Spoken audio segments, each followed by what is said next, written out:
अगर इतने ही खदशात थे तो निकाह क्यों किया उन लोगों ने? पहले ही इनकार कर देते ना इस रिश्ते से।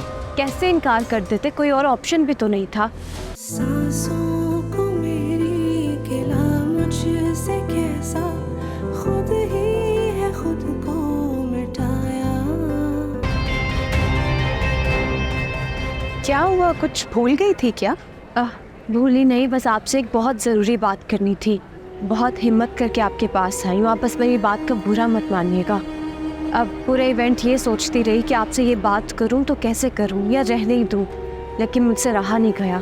एक्चुअली अम्मी अबू भी बहुत परेशान हैं, तो मैंने सोचा मैं ही आपसे बात कर देती हूँ। ऐसी क्या बात है? एक्चुअली मेरे घर वाले नाजिया के वीज़ा के लिए बहुत अपसेट हैं। उनको इस बात पे डाउट है कि उसका स्पाउस वीज़ा लगेगा भी कि नहीं। बात यह है कि बाहर से जब भी कोई लड़के आते हैं, ज़्यादातर आपको पता है कि कितने हादसात ऐसे होते हैं। बाहर उन्होंने शादी की होती है और पाकिस्तानी लड़की को यहीं छोड़कर चले जाते हैं, और दूसरी बीवी की वजह से कभी भी ये वाली बीवी वहाँ जा ही नहीं पाती। बस अम्मी अब्बू को भी सिर्फ यही खदशात है। अगर इतने ही खदशात थे तो निकाह क्यों किया उन लोगों ने? पहले ही इनकार कर देते ना इस रिश्ते से। कैसे इनकार कर देते, कोई और ऑप्शन भी तो नहीं था।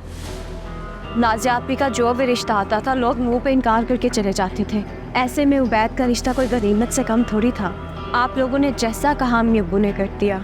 अब उन लोगों को यही फिक्र सताई जा रही है कि कहीं उनकी बेटी पूरी ज़िंदगी उनके दहलीज में न बैठी रहे और उनका शौहर बाहर आराम से अपनी ज़िंदगी गुजारता रहे। देखिए, मेरा मकसद आपको परेशान करना नहीं है, मैं तो बस अपने माँ बाप की परेशानी शेयर कर रही हूँ आपसे।